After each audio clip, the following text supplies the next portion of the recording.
শিক্ষার্থী বন্ধুরা, আমি এখন নবম দশম শ্রেণীর একটা চ্যাপ্টার, যেটা ষষ্ঠ অধ্যায় মৌলের ধারণা এবং রাসায়নিক গণনা, এই চ্যাপ্টারটাই পড়াবো। মৌলের ধারণা এবং রাসায়নিক গণনা এই চ্যাপ্টারটা নবম এবং দশম দুই শ্রেণীর জন্য কিন্তু খুব ইম্পর্টেন্ট। যেহেতু দশম শ্রেণীর স্টুডেন্টরা ইতিমধ্যে হয়তো এই চ্যাপ্টারটা পড়েছ, সুতরাং তোমাদের জন্য কিছুটা হলেও সেটা ইজি লাগবে। কিন্তু ক্লাস 9-এর স্টুডেন্ট যারা নতুন, তাদের জন্য এটা কিছুটা হলেও উপকারে আসবে। দেখো, মৌল সম্পর্কে প্রথমেই বলতে গেলে মৌল জিনিসটা কি?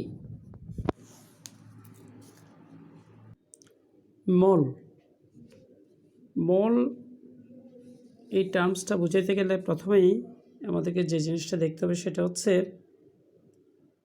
আমাদের 1 থেকে 30 পর্যন্ত যে মৌলগুলো আছে তার মধ্যে প্রথম 20টা মৌলের 1 থেকে 20 পর্যন্ত মৌলগুলার পারমাণবিক ভর জানা থাকতে হবে। দেখো, 1 থেকে 20 পর্যন্ত যে মৌলগুলো আছে তার মধ্যে যাদের পারমাণবিক সংখ্যা জোড় সংখ্যা, যেমন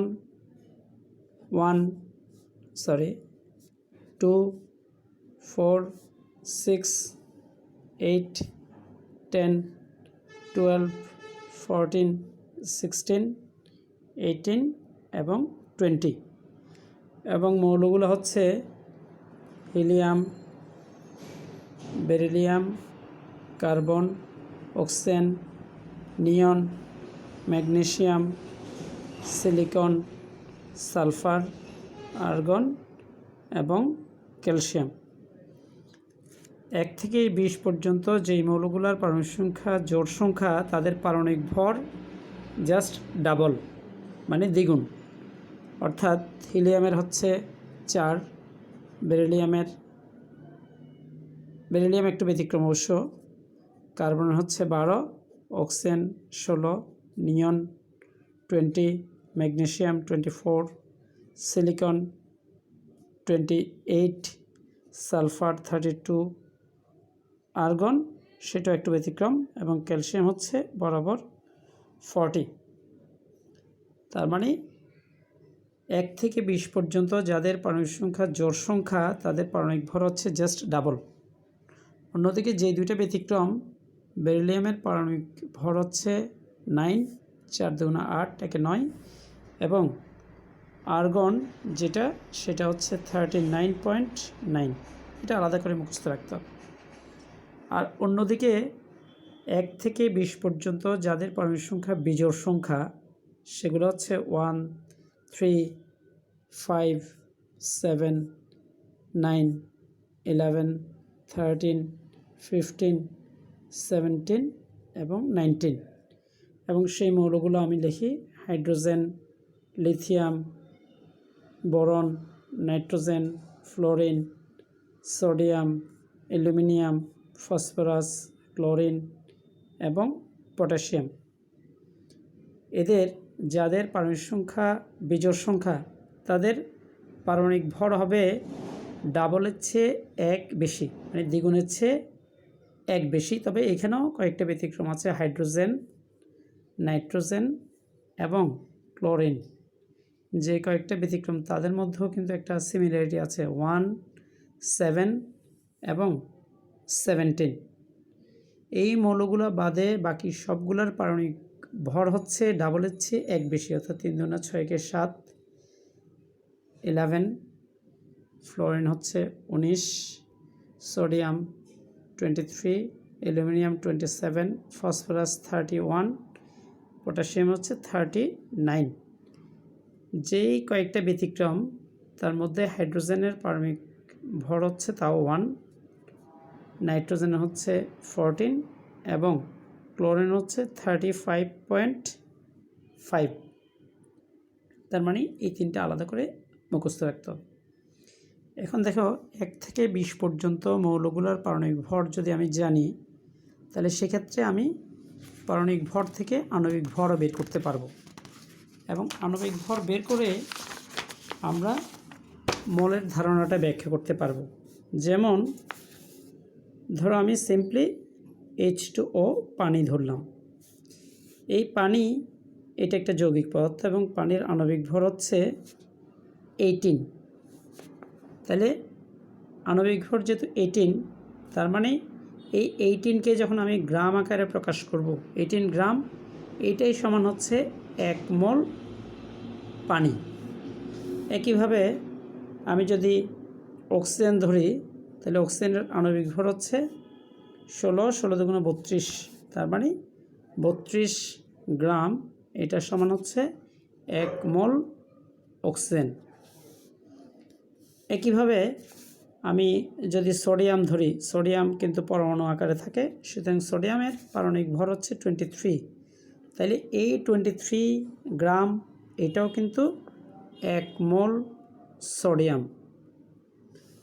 এখন দেখো মোলের ধারণাটা আমরা অণু, পরমাণু বা আয়ন, 3টা ক্ষেত্রেই আমি ব্যবহার করতে পারি। এখন আমি অণুর কথা যদি ধরি, যেমন এই যে পানি আণবিক ভর 18 গ্রাম, মানে হচ্ছে 1 মোল পানি, এবং 1 মোল পানিতে H2O, এটাতে 6.02 ইন্টু 10⁻23 এতটি অণু থাকবে। 1 মোল পানিতে 6.02 ইন্টু 10⁻23টি অণু থাকবে। একইভাবে 1 মোল অক্সিজেন মানে 32 গ্রাম অক্সিজেন, সেখানেও কিন্তু অণুর সংখ্যা হচ্ছে 6.02 ইন্টু 10⁻23। কিন্তু সোডিয়ামের পারমাণবিক ভর 23, তার মানে এই 23 গ্রাম মানে হচ্ছে 1 মোল সোডিয়াম, অর্থাৎ এইখানে তাও কিন্তু 6.02 ইন্টু 10⁻23 এতটি পরমাণু থাকবে। সেক্ষেত্রে কিন্তু আর অণু না, পরমাণু। তাহলে দেখো মলের ধারণাটা আমরা কিছুটা ক্লিয়ার হই। যেমন বলা হইল যে 10 গ্রাম অ্যামোনিয়াতে কয়টি অণু থাকবে? তাহলে আমার প্রথমেই যেটা চিন্তা করতে হবে সেটা হচ্ছে অ্যামোনিয়ার আণবিক ভর কত। অ্যামোনিয়ার আণবিক ভর আমরা জানি যে সেটা হচ্ছে 14 + 3 = 17। তার মানে 17 গ্রাম সমান হচ্ছে 1 মোল। এই 17 গ্রাম ইকুয়ালস 1 মোল অ্যামোনিয়া, এবং 1 মোল অ্যামোনিয়াতে আমরা জানি অণুর সংখ্যা হচ্ছে 6.02 ইন্টু 10⁻23 এতটি অণু। তাহলে সেক্ষেত্রে আমরা যেটা হিসাব করব যে 10 গ্রাম অ্যামোনিয়াতে কয়টি অণু থাকবে। তার মানে দেখো আমার 17 গ্রামের মধ্যে অণুর সংখ্যা হচ্ছে 6.02 ইন্টু 10⁻23, তাহলে 1 গ্রামে কত আর 10 গ্রামে কত। তাহলে আমরা এইভাবে ঐকিক নিয়মে লিখতে পারি যে 17 গ্রাম অ্যামোনিয়াতে অণুর সংখ্যা 6.02 ইন্টু 10⁻23।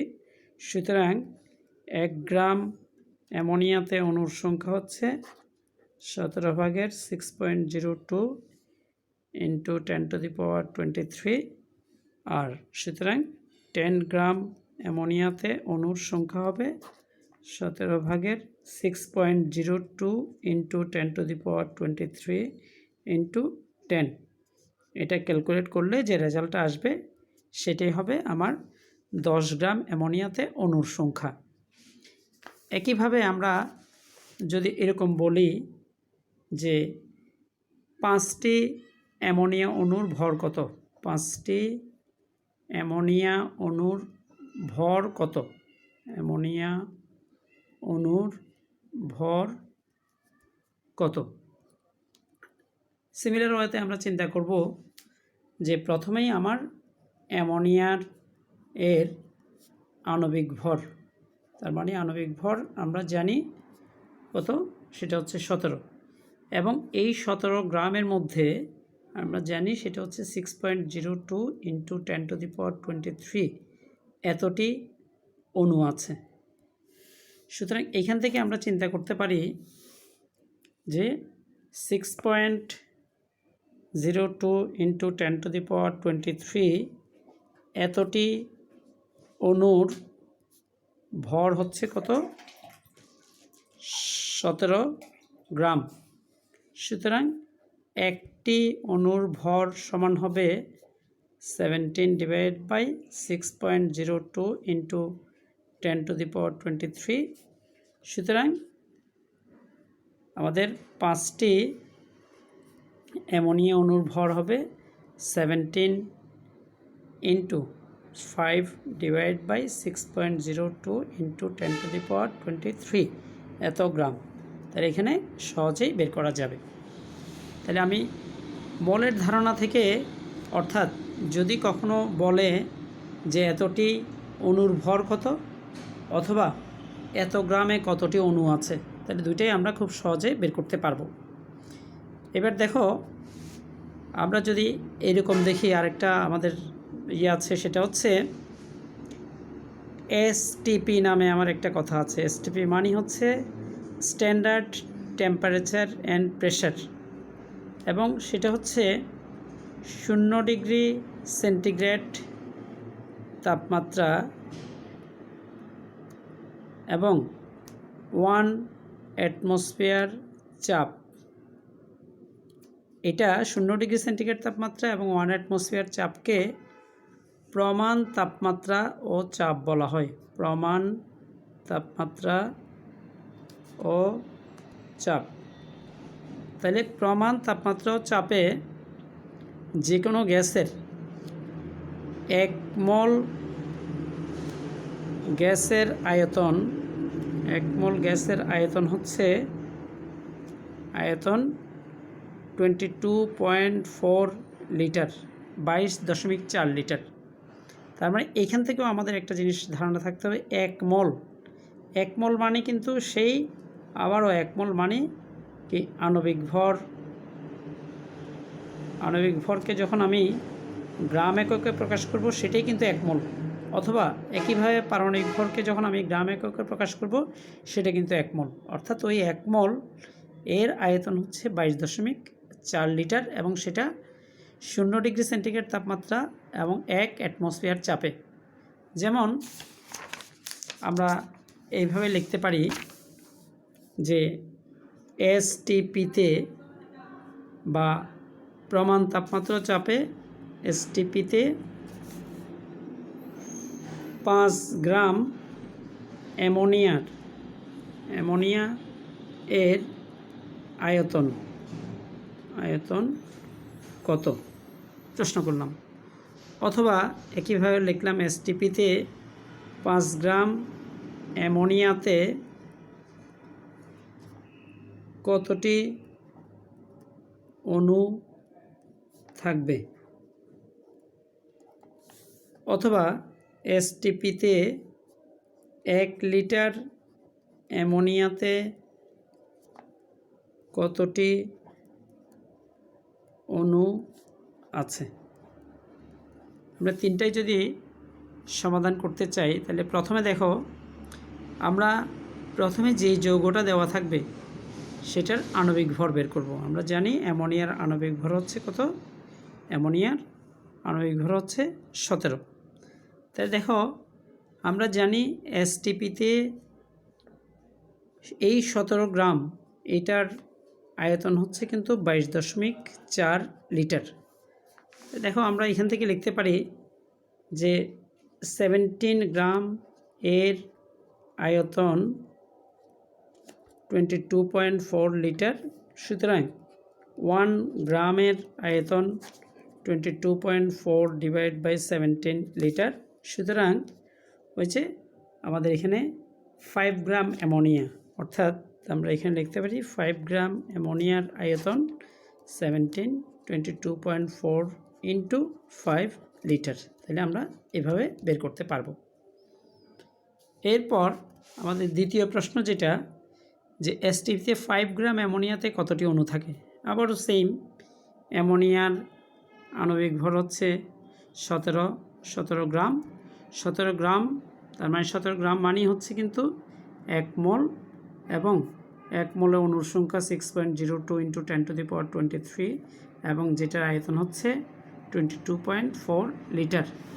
সুতরাং এই ক্ষেত্রে আমরা এইভাবে লিখতে পারি, আমাদের যেহেতু প্রশ্ন করছে এসটিপিতে 5 গ্রাম অ্যামোনিয়াতে কতটি অণু থাকবে, তাহলে আমার আগের মতোই লিখতে পারি যে 17 গ্রামে অণু 6.02 ইন্টু 10⁻23, সুতরাং 1 গ্রামে অণু 6.02 ইন্টু 10⁻23, সুতরাং আমার 5 গ্রাম এ অণু 6.02 ইন্টু 10⁻23 ডিভাইড বাই 17 ইন্টু 5, তাহলে এতটি অণু থাকবে। এখন আমাদের থার্ড কোশ্চেন যেটা, সেটা হচ্ছে 1 লিটার অ্যামোনিয়াতে কতটি অণু আছে। তাহলে দেখো, আমরা জানি 17 গ্রাম যেটা অ্যামোনিয়ার আণবিক ভর, সেটার পরিমাণ হচ্ছে 22.4 লিটার, এবং সেটা এসটিপিতে 17 গ্রাম অ্যামোনিয়া হচ্ছে 22.4 লিটার, এবং এই 22.4 লিটার বা 17 গ্রামে টোটাল অণুর সংখ্যা কিন্তু 6.02 ইন্টু 10⁻23। তাই আমার প্রশ্নটার রিলেশনটা তখন আমরা খুঁজব কি, যে 1 লিটার অ্যামোনিয়াতে কতটি অণু আছে। তাহলে এইখান থেকে দেখো, আমরা এইভাবে লিখতে পারি, এই যে 22.4 লিটার অণুর সংখ্যা কিন্তু 22.4 লিটার এ অণু 6.02 ইন্টু 10⁻23 এতটি, সুতরাং 1 লিটারে অণু হবে 22.4 আর 6.02 ইন্টু 10⁻23টি। তাহলে এইভাবে আমরা হিসাবটা করে 1 লিটার অ্যামোনিয়াতে অণুর সংখ্যা কত সেটা বের করতে পারবো।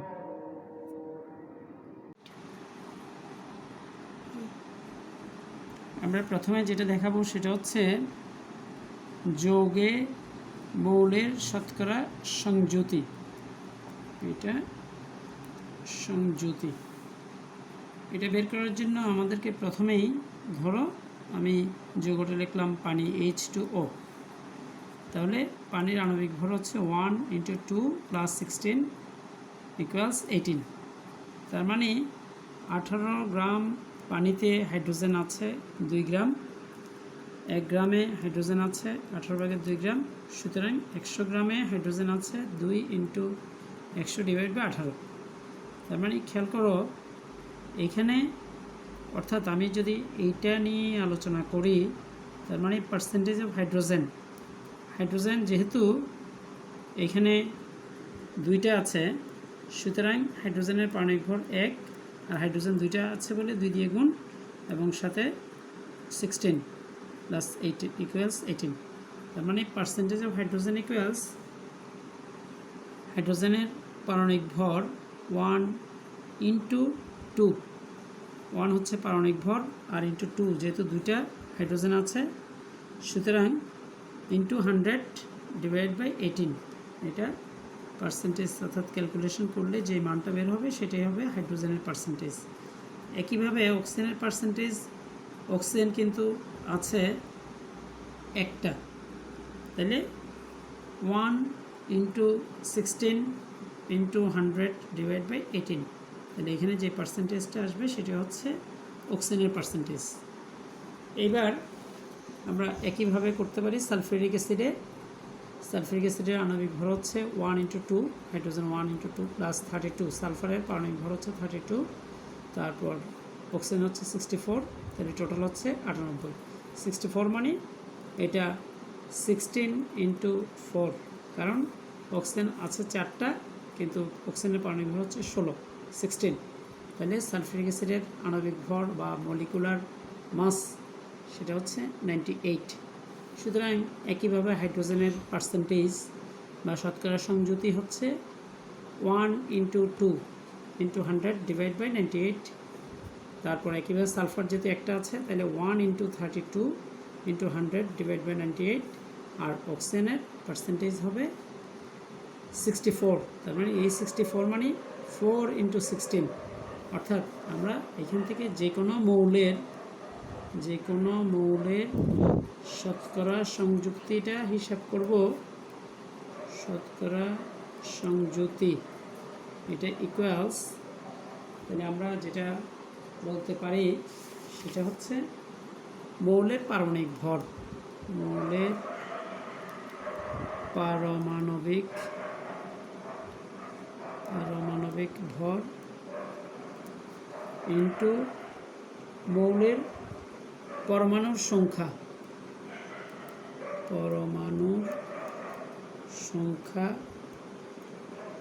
ইন্টু 100 ডিভাইড বাই আণবিক ভর। তাহলে নতুন কোনো যৌগ যদি দিই, যেমন ধরো আমি বললাম যে অ্যালুমিনিয়াম সালফেটের সংকেত হচ্ছে Al2SO4 তাহলে আমার অ্যালুমিনিয়াম সালফেট যৌগটাতে আমার মোট তিন ধরনের মৌল আছে। একটা হচ্ছে অ্যালুমিনিয়াম, একটা হচ্ছে সালফার এবং একটা হচ্ছে অক্সিজেন। তাহলে আমরা বের করতে পারি যে পার্সেন্টেজ অফ অ্যালুমিনিয়াম বা অ্যালুমিনিয়ামের শতকরা সংযুতি যেটা হবে সেটা হবে, অ্যালুমিনিয়াম আছে দুইটা, আবার অ্যালুমিনিয়ামের পারমাণবিক ভর হচ্ছে 27 × 2 প্লাস ইন্টু 100। আর টোটাল অ্যালুমিনিয়াম সালফেটের আণবিক ভরটা আমরা এখানে বের করব। অ্যালুমিনিয়াম হচ্ছে 27 × 2 প্লাস সালফেট হচ্ছে 96 × 3 ইকুয়ালস 54 প্লাস 288 প্লাস 54 ইকুয়ালস হচ্ছে 8 4 12 2 হাতে 1 8 5 13 14 4 হাতে 1 3 342। তার মানে নিচে হবে 342 ইকুয়ালস যে পার্সেন্টেজ হবে সেটা হবে অ্যালুমিনিয়ামের পার্সেন্টেজ। একটু খেয়াল করে দেখো, অ্যালুমিনিয়াম পারমাণবিক ভর 27, অ্যালুমিনিয়াম আছে দুইটা, into 2 into 100 divide by total আণবিক ভর। একইভাবে সালফার দেখো, সালফারের তাহলে কতটা আছে, সালফার কিন্তু এখানে সালফার একটা, কিন্তু হোল 3 দেওয়াতে তার মানে সালফার আছে 3টা। সুতরাং সালফারের পারমাণবিক ভর কিন্তু আবার 32 × 3 ইন্টু 100 ডিভাইড বাই 342 ইকুয়ালস যা হয়। একইভাবে অক্সিজেনের পারমাণবিক ভর তাহলে কী হবে, অক্সিজেন দেখো, অক্সিজেন আছে এখানে 4টা কিন্তু হোল দিয়ে 3, তার মানে 3 4 12টা। তাহলে অক্সিজেনের পারমাণবিক ভর হচ্ছে 16 × 12 × 100 ডিভাইড বাই 342। তাহলে সেটা যখন আমরা ক্যালকুলেটর করব তাহলে যে মানটা আসবে সেটাই। তোমরা একটা জিনিস খেয়াল করো,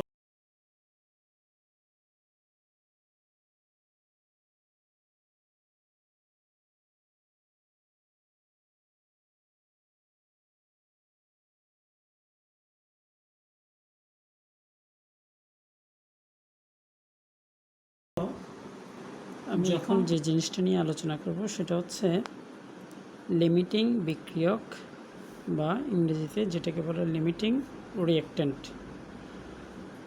এখন প্রথমে আমাদেরকে জানতে হবে লিমিটিং কথাটার অর্থ কী।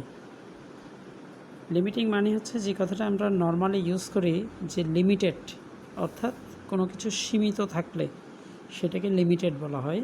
এখানেও আমাদের লিমিটিং কথাটা হচ্ছে যেই পদার্থটা সীমিত আকারে বা কম পরিমাণে থাকে সেটাকে বলা হয় লিমিটিং বিক্রিয়ক। যেমন ফর এক্সাম্পল ধরো আমি calcium oxide plus carbon dioxide বিক্রিয়া করে ক্যালসিয়াম কার্বনেট পাই। দেখো ক্যালসিয়াম অক্সাইডের আণবিক ভর হচ্ছে 56, তার মানে 40 প্লাস 16 56। আর কার্বন ডাইঅক্সাইড হচ্ছে 44, কার্বন হচ্ছে 12 12 প্লাস 32, তাহলে এটা হচ্ছে 44, আর এটা তাহলে এখানে যেটা উৎপন্ন হচ্ছে সেটা হচ্ছে বরাবর 40 প্লাস 12 প্লাস 3 16 48, 48 12 60, 60 আর 40 100। তার মানে আমার এখানে এই 56 এবং 44 যোগ করলেও কিন্তু 100 হয়। অর্থাৎ আমার ক্যালসিয়াম অক্সাইড কার্বন ডাইঅক্সাইডের সাথে বিক্রিয়া করে যে ক্যালসিয়াম কার্বনেট উৎপন্ন হয় সেটা কিন্তু এখানে সমতা মিলানো আছে। এখন ধরো আমার এখানে দেওয়া আছে 56 গ্রামের সাথে 44 গ্রাম কার্বন ডাইঅক্সাইড বিক্রিয়া করে এবং তাতে 100 গ্রাম উৎপাদ বা ক্যালসিয়াম কার্বনেট উৎপন্ন হয়। ধরো বাই চান্স আমি এটা 10 গ্রাম এবং এইটাও আমি 10 গ্রাম নিলাম। যদি বলা হয় যে 10 গ্রাম এবং 10 গ্রাম বিক্রিয়া করলে কত গ্রাম ক্যালসিয়াম কার্বনেট উৎপন্ন হবে, অথবা তোমাকে যদি বলা হয় যে এখানে কোনটা লিমিটিং বিক্রিয়ক হবে সেটা আমরা কিভাবে বের করব। দেখো দুইটা যদি সমান পরিমাণে দেওয়া থাকে 10 গ্রাম 10 গ্রাম, তখন সেক্ষেত্রে যেটার আণবিক ভর বেশি, যেমন এখানে আণবিক ভর বেশি হচ্ছে ক্যালসিয়াম অক্সাইডের 56 আর কার্বন ডাইঅক্সাইড হচ্ছে 44, তার মানে সেই ক্ষেত্রে কিন্তু যার আণবিক ভর বেশি থাকে সেটাই লিমিটিং বিক্রিয়ক হয়। দেখো আমরা যদি এখন হিসাব করি যে আমরা আগেই বলছি যে দুইটাই যদি সমান পরিমাণে নেওয়া হয় সেক্ষেত্রে যার আণবিক ভর বেশি, তার মানে ক্যালসিয়াম অক্সাইডের আণবিক ভর বেশি। আমরা এখান থেকে হিসাব করতে পারি কি, দেখো 56 গ্রাম ক্যালসিয়াম অক্সাইড এর সাথে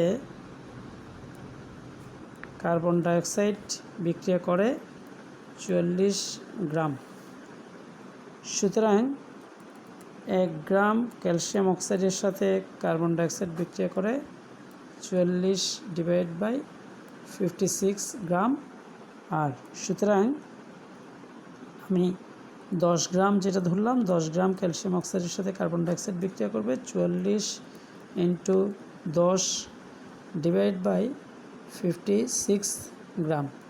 তাহলে দেখো সেক্ষেত্রে আমার ক্যালকুলেটারে যেটা আসবে সেটা হবে 44 ইন্টু 10 ডিভাইড বাই 56, তাহলে ইকুয়ালস হচ্ছে 7.86 গ্রাম, 7.86 গ্রাম। অর্থাৎ এই কথাটার অর্থ হচ্ছে আমি যেটা কার্বন ডাইঅক্সাইড নিচ্ছি 10 গ্রাম, সেটা 10 গ্রাম কিন্তু লাগতেছে না। অর্থাৎ 10 গ্রাম ক্যালসিয়াম অক্সাইড পুরোপুরি বিক্রিয়া করতে আমার কার্বন ডাইঅক্সাইড লাগবে 7.86 গ্রাম। অর্থাৎ আমার এইখানে যেহেতু ক্যালসিয়াম অক্সাইডটা পুরোপুরি শেষ হয়ে যাচ্ছে, 10 গ্রাম পুরোপুরি শেষ হয়ে যাচ্ছে, তাহলে আর কার্বন ডাইঅক্সাইড লাগতেছে আমাদের 7.86 গ্রাম। তার মানে কার্বন ডাইঅক্সাইড আরও 2.14 গ্রাম 2.14 গ্রাম এক্সট্রা থেকে যাবে। এখন যদি বলা হয় তাহলে আমার উৎপাদ কতটুকু উৎপন্ন হবে, তাহলে উৎপাদ কতটুকু উৎপন্ন হবে সেটা আমরা হিসাব করব কিন্তু লিমিটিং বিক্রিয়ক থেকে। তাহলে লিমিটিং বিক্রিয়ক আমার calcium oxide plus carbon dioxide, আমি আবার দেখাচ্ছি, সেটা কার্বন ডাইঅক্সাইড প্রস্তুত হচ্ছে।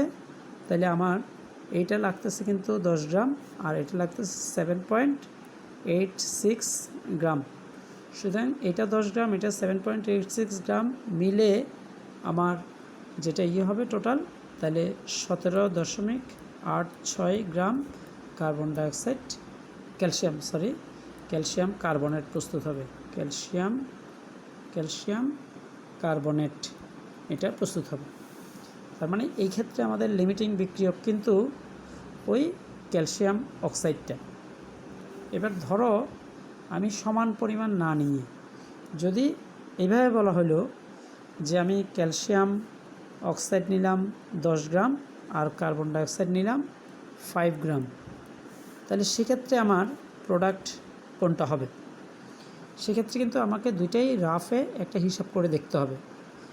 যেমন আমরা যখন একইভাবে calcium oxide plus carbon dioxide এটা বিক্রিয়া করে ক্যালসিয়াম কার্বনেট পাবো, তার মানে আগেই আমরা জানি এটা হচ্ছে 56, এটা হচ্ছে 44 এবং এটা হচ্ছে 100। তার মানে আমরা প্রথমে দেখে নিব যে 56 গ্রাম ক্যালসিয়াম অক্সাইডের সাথে কার্বন ডাইঅক্সাইড বিক্রিয়া করবে 44 গ্রাম। সুতরাং 1 গ্রাম ক্যালসিয়াম অক্সাইডের সাথে কার্বন ডাইঅক্সাইড বিক্রিয়া করবে 44/56 গ্রাম। সুতরাং 10 গ্রাম ক্যালসিয়াম অক্সাইডের সাথে কার্বন ডাইঅক্সাইড বিক্রিয়া করবে 44 × 10/56 গ্রাম। তাহলে সেটা কিন্তু হচ্ছে 7.86 গ্রাম। কিন্তু আমরা আগেই বলে রাখছি যে কার্বন ডাইঅক্সাইড নেওয়া হয়েছিল 5 গ্রাম, কিন্তু আমার এটা লাগতেছে 7.86 গ্রাম। তার মানে 7.86 গ্রাম অতটুকু কার্বন ডাইঅক্সাইড নাই। সুতরাং আমার 10 গ্রাম এখানে ক্যালসিয়াম অক্সাইড নিলেও কার্বন ডাইঅক্সাইড যেহেতু কম আছে, কারণ 10 গ্রামের জন্য যতটুকু কার্বন ডাইঅক্সাইড দরকার ছিল ততটুকু নাই। 7.86 গ্রাম দরকার ছিল, কিন্তু আছে মাত্র 5 গ্রাম। সুতরাং এই ক্ষেত্রে লিমিটিং বিক্রিয়ক হবে কোনটা?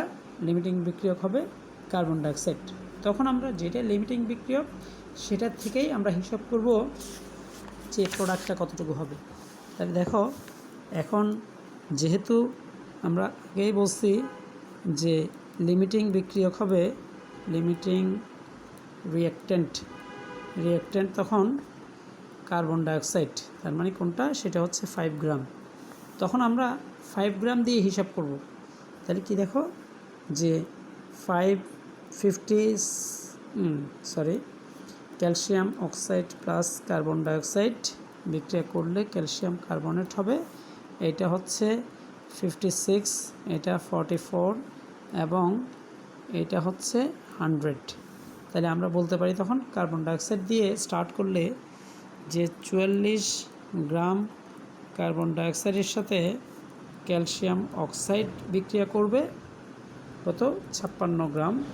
সুতরাং 1 গ্রাম কার্বন ডাইঅক্সাইডের সাথে ক্যালসিয়াম অক্সাইড বিক্রিয়া করবে 56/44 গ্রাম। আর অন্যদিকে সুতরাং 5 গ্রাম কার্বন ডাইঅক্সাইডের সাথে এটা করবে 56 × 5/44 গ্রাম। 56 × 5/44। তাহলে দেখো সেক্ষেত্রে আমি যদি হিসাব করি তাহলে আমাদের মান আসবে 56 × 5/44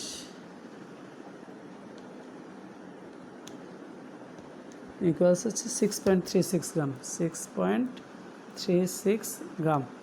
সুতরাং এই ক্ষেত্রে কিন্তু আমাদের লিমিটিং রিয়েজেন্ট হচ্ছে কি? লিমিটিং রিয়েজেন্ট হচ্ছে কার্বন ডাইঅক্সাইডটা আমরা আগে হিসাব করে রাখছি। সুতরাং তখন ক্যালসিয়াম অক্সাইড অতিরিক্ত থাকবে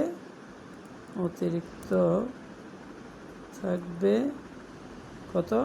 10 - 6.36 সমান কত? দেখো 3.64 গ্রাম।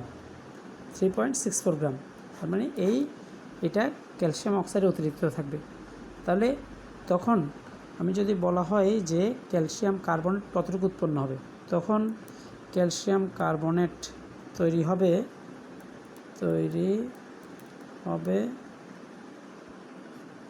এটা ক্যালসিয়াম অক্সাইড লাগতেছে 6.36 প্লাস এটা হচ্ছে 5 সমান 6, তাহলে 11.36 গ্রাম। তাহলে এইভাবে আমাদেরকে লিমিটিং রিয়েজেন্ট দিয়ে হিসাব করতে হবে। যেমন ধরো আমাকে বলা হলো বাই চান্স যে ম্যাগনেসিয়াম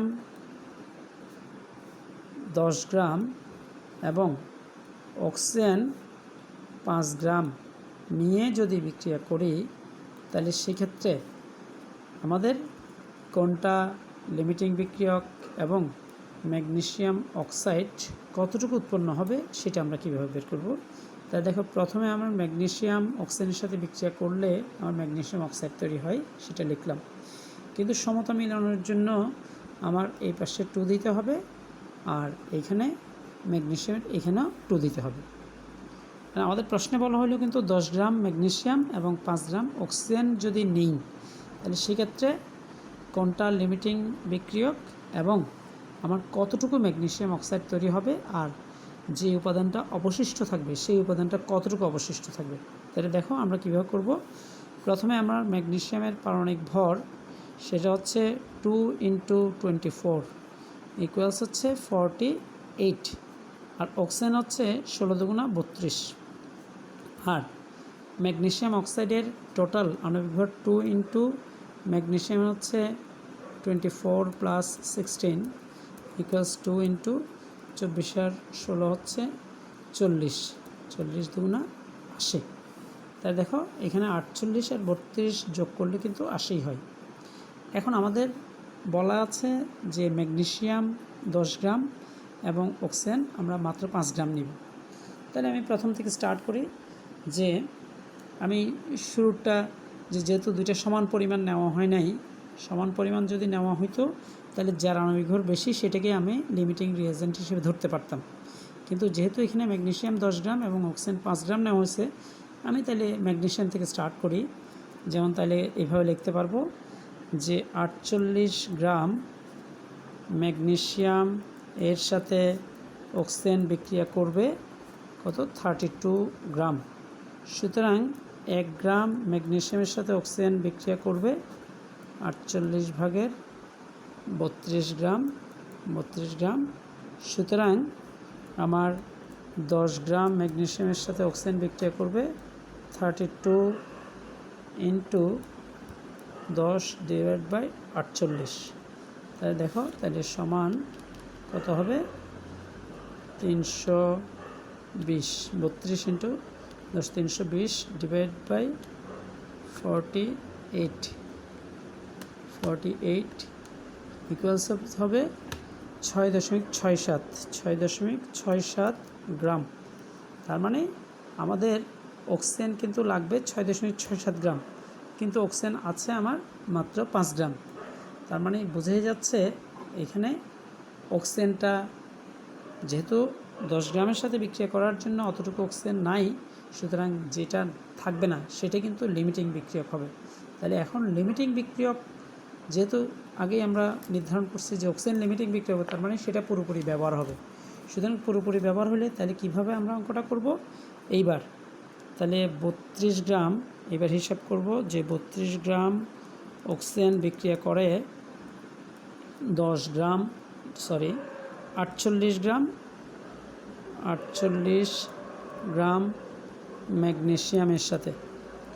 সুতরাং 1 গ্রাম অক্সিজেন বিক্রিয়া করবে 48 / 32 গ্রাম ম্যাগনেসিয়ামের সাথে, আর সুতরাং 5 গ্রাম অক্সিজেন বিক্রিয়া করবে 48 × 5 / 32 ইকুয়ালস, তাহলে কত হচ্ছে দেখো 48 × 5 / 32 ইকুয়ালস 7.5 গ্রাম ম্যাগনেসিয়ামের সাথে। কিন্তু আমরা দেখতেছি ম্যাগনেসিয়াম কিন্তু আমরা বেশি নিয়েছিলাম 10 গ্রাম। তার মানে সুতরাং অবশিষ্ট ম্যাগনেসিয়াম, সুতরাং লিখব যেটা অবশিষ্ট ম্যাগনেসিয়াম সমান 10 - 7.5, 10 - 7.5 যদি হয় তাহলে সমান 2.5 গ্রাম। আর ম্যাগনেসিয়াম অক্সাইড তৈরি হবে, তখন ম্যাগনেসিয়াম অক্সাইড তৈরি হবে টোটাল হচ্ছে ম্যাগনেসিয়ামের পরিমাণ হবে 7.5 প্লাস অক্সিজেনের পরিমাণ হবে 5। এটা হবে ম্যাগনেসিয়াম আর এটা হচ্ছে অক্সিজেন, তাহলে সমান সেটা হবে 12.5 গ্রাম। অর্থাৎ তখন আমরা কোনটা লিমিটিং রিয়েজেন্ট সেটা বের করতে পারবো, আর কোনটা অর্থাৎ টোটাল যৌগটা কত তৈরি হবে সেটাও ওইভাবে বের করতে পারবো। ওকে, বেস্ট অফ লাক।